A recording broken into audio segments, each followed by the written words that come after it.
Kim Chiu at Paolo Avellino maagang nag-charity run kasama sina Alden Richards.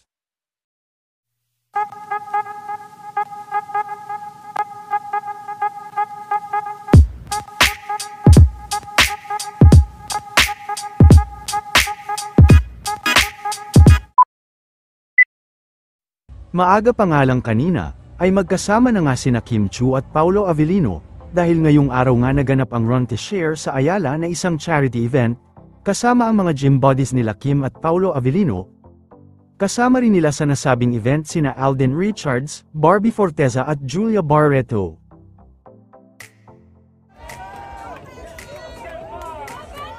We'll be starting in 1 minute.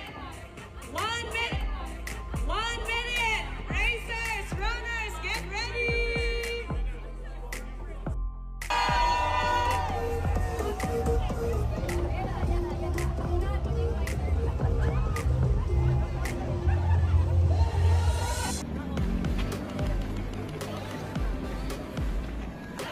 At tabula!